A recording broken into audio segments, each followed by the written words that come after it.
ವೀಕ್ಷಕರು ನಮಸ್ಕಾರ.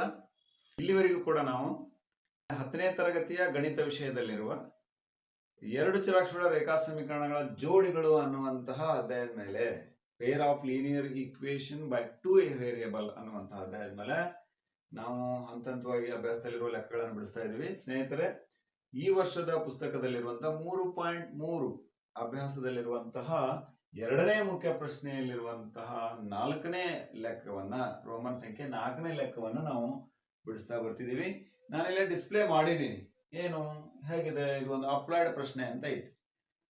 ನೋಡ್ಕೊಂಡ್ ಬರೋಣ ಏನಂತ ಐತಿ ಇಲ್ಲಿ. ರೂಪಾಯಿ 2000 ಅನ್ನು ರೂಪಾಯಿ 2000ನ ಹಿಂಪಡೆಯಲು ಮೀನಾ ಬ್ಯಾಂಕಿಗೆ ಹೋಗ್ತಾಳ. ಅವಳು ನಗದು ಗುಮಾಸ್ತರಲ್ಲಿ ರೂಪಾಯಿ 50 ಮತ್ತು 100ರ ನೋಟುಗಳನ್ನು ಮಾತ್ರ ನೀಡುವಂತೆ ಹೇಳ್ತಾಳ.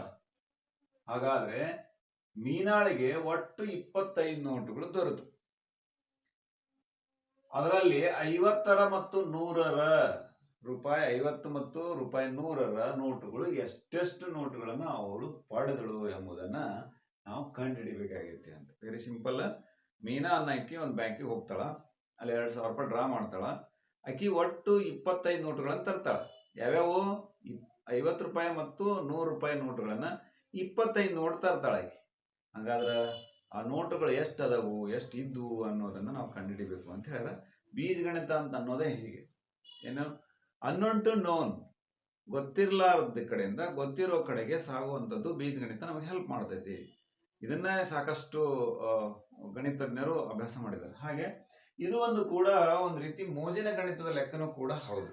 ಹಿಂದಿನ ಕಾಲದೊಳಗೆ ಕುತ್ಕೊಂಡು ಹೇಳ್ತಿದ್ರು ಹಿರಿಯರೆಲ್ಲ ಕಟ್ಟಿ ಕೂತು ಹಾಗೆ ಹೀಗೆ ಅಂತೇಳಿ. ಅಂತ ಲೆಕ್ಕದಲ್ಲಿ ಬರ್ಬೋದಂದ್ರೆ ಬೀಜಗಣಿತ ವಿಧಾನದಿಂದ ನಾವು ಹೇಗೆ ಬಿಡಿಸ್ಬೇಕು ಅನ್ನೋದನ್ನ ಇಲ್ಲಿ ಡಿಸ್ಪ್ಲೇ ಮಾಡ್ಕೊಳ್ಳೋಣ.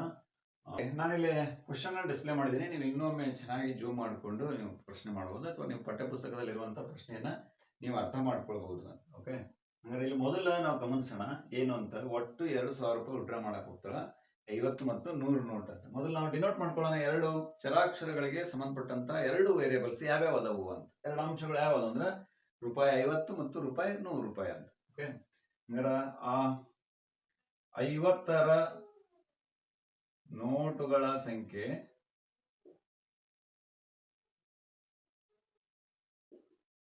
ಎಕ್ಸ್ ಆಗಿರ್ಲಿ, 100 ರೂಪಾಯಿ ರೂ, 100ರ ನೋಟುಗಳ ಸಂಖ್ಯೆ y ಆಗಿರ್ಲಿ, ಸಂಖ್ಯೆ ಏನತ್ತು ಎಕ್ಸ್ ಆಯ್ತು. ಹಾಗಾದ್ರೆ ಒಟ್ಟು ಎಷ್ಟು ವಿಡ್ರಾ ಮಾಡ್ಕೊಂಡ್ ಬರ್ತಾಳ ಆಕಿ? 2000. ಒಟ್ಟು 2000 ರೂಪಾಯಿ ಮಾಡಕ್ ಹೋಗ್ತಾಳ. 25 ನೋಟ್ ತರ್ತಾಳ ಆಕಿ. ಅದ್ರ ಇಲ್ಲಿ ನೋಡ್ರಿ 25 ನೋಟುಗಳಂತ ತಗೊಂಡ್ರ x plus y is equal to 25. ಯಾಕೆ ಹೇಳ್ರಿ, ಆಕಿ ತರೋದ 25 ನೋಟ್ ತಗೊಂಡ್ಬರ್ತಾಳ, ಅವೆರಡು ನೋಟು ಸೇರಿ 25 ಆಕಿ. ದಿಸ್ ಇಸ್ ಇಕ್ವೇಶನ್ ನಂಬರ್ 1 ಸಿಕ್ಬಿಡ್ತು ನಮ್ಗೆ. ಓಕೆ, ನೆಕ್ಸ್ಟ್ ಏನ್ ಮಾಡ್ತಾಳ ಆಕಿ? ಬೆಲೆ ಹೇಳ್ಯಾರ, ಇದು ಸಂಖ್ಯೆಗೆ ಸಂಬಂಧಪಟ್ಟದ್ದಾಯ್ತು. ಇನ್ನು ಬೆಲೆಗೆ ಸಂಬಂಧಪಟ್ಟದ್ದು ಒಂದು ಐತಿ. ಹಂಗಾರ ಏನೈತಿ? ರೂಪಾಯಿ 50ರ ನೋಟುಗಳ ಬೆಲೆ ಎಷ್ಟಾಗತ್ತ? 50 ರು ಎಷ್ಟದು ಅಂತ ಹೇಳಿ ನಾವಿಲ್ಲಿ ಎಕ್ಸ್ ಅಂತ ಹೇಳಿವಿ. ದೇರ್ ಫೋರ್ 50x ಆಗಿರುತ್ತ.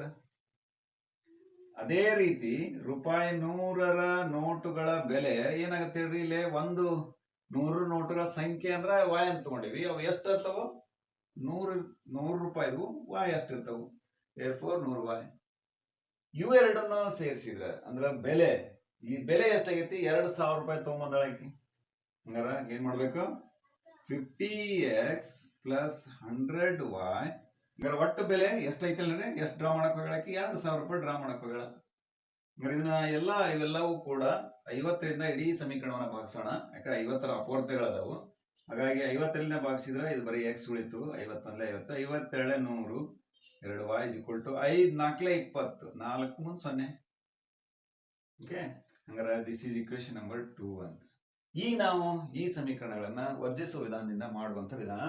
ನಾನು ಈಗಾಗಲೇ ಮತ್ತೆ ಪದೇ ಪದೇ ಹೇಳ್ತೀನಿ. ಎರಡೂ ಸಮೀಕರಣದಲ್ಲಿರುವಂತಹ ಎರಡು ಚರಾಕ್ಷರಗಳ ಸಂಖ್ಯಾ ಸಹಗುಣಕಗಳನ್ನ ಗಮನಿಸೋಣ. ಮೊದಲೇ ಸಮೀಕರಣದ x ಮತ್ತು x ಸಮ ಆದವು, y ಸಮ ಇಲ್ಲ. ದೇರ್ ಫೋರ್ ಒಂದು ಚರಾಕ್ಷರ ಎರಡೂ ಸಮೀಕರಣದಲ್ಲಿ ಒಂದು ಚರಾಕ್ಷರಕ್ಕೆ ಸಂಬಂಧಪಟ್ಟಂತ ಸಂಖ್ಯಾ ಸಹಗುಣಕ ಸೇಮ್ ಅದಾವು, x ಚರಾಕ್ಷರದ್ದು. ಹಂಗಾರೆ ಚರಾಕ್ಷರ ಸಮ ಅದಾವು ಅಂತಂದ್ರ ಮುಂದೆ ಏನ್ ನೋಡ್ಬೇಕಂತ ಹೇಳಿನಿ? ಆ ಚರಾಕ್ಷರಗಳ ಸಂಖ್ಯಾಸಮಕ್ಕೂ ಸಮ ಇರುವಂತಹ ಚರಾಕ್ಷರಗಳ ಚಿಹ್ನೆಗಳನ್ನ ನೋಡ್ಬೇಕು ಅಂತ ಹೇಳಿ. ಎರಡು ಕೂಡ ಸಜಾತಿ ಅದವು, ಪ್ಲಸ್ ಮತ್ತು ಪ್ಲಸ್ ಐತಿ. ದೇರ್ ಫೋರ್ ಎರಡೂ ಸಜಾತಿ ಇದ್ರ ಅವನ್ನ ಒಂದರದೊಳಗೊಂದು ಕಳಿಬೇಕು ಅಂತ. ಹಂಗಾರ ನಾನು ಬರಿತೀನಿ ಏನಂತ, ಸಮೀಕರಣ ಒಂದರಲ್ಲಿ ಎರಡನ್ನು ಕಳೆಯಲಾಗಿ. ಓಕೆ, ಒಂದರಲ್ಲಿ ಎರಡನ್ನು ಕಳೆಯಲಾಗಿ. ಕಳೆರಿ. ಒಂದನೇದ್ದು ಏನೈತಿ, x plus one is equal to 25. ಎರಡನೇದ್ದು ಏನೈತಿ ಹೇಳ್ರಿ, x plus 2y is equal to 40. ಕಳೆಬೇಕಾದಾಗ ಗೊತ್ತೈತಿ ನಿಮ್ಗೆ, ವ್ಯವಕಲಕದ ಚಿಹ್ನೆಯನ್ನ ಅದ್ರ ಬದಲು ಮಾಡ್ಬೇಕು. ಇದು ಪ್ಲಸ್ ಇದು ಮೈನಸ್ ಆಗ್ತೈತಿ, ಮೈನಸ್ ಇದು ಮೈನಸ್. ನೋಡ್ರಿ, x x cancel, plus x minus x cancel. Minus 2y ಒಳಗ ಎಷ್ಟು, 1y ಹೋದ್ರ ಮೈನಸ್ y ಉಳಿತು ಈಸ್ ಈಕ್ವಲ್ ಟು 40 25 ಹೋದ್ರ 15. ದೊಡ್ಡ ಸಂಖ್ಯೆ ಚಿಹ್ನೆ ಮೈನಸ್ ಐತಿ, therefore minus y is equal to 15. Both side minus cancel, therefore y is equal to 15. Okay, 15 ಆಯ್ತು. ಹಂಗಾರೆ y ಈಸ್ ಈಕ್ವಲ್ ಟು 15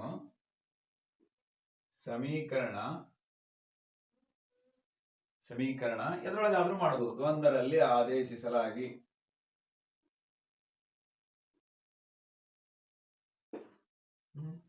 ಮಾಡ್ರಿ, ಆದೇಶ ಮಾಡ್ರಿ. X plus y is equal to 25 ಅಂದ್ರ y ಈಸ್ ಈಕ್ವಲ್ ಟು ಎಷ್ಟೈತಿ, 15 ಐತಿ. Therefore 25 y is equal to 15 ಅಂತ ತುಂಬಿದೀನಿ. Therefore x is equal to 25. ಇದನ್ನ ಟ್ರಾನ್ಸ್ಫರ್ ಮಾಡೋಣ, 15 ಬಂತು. x ಈಸ್ ಈಕ್ವಲ್ ಟು 25 ಒಳಗೆ 15 ಹೋದ್ರೆ 10.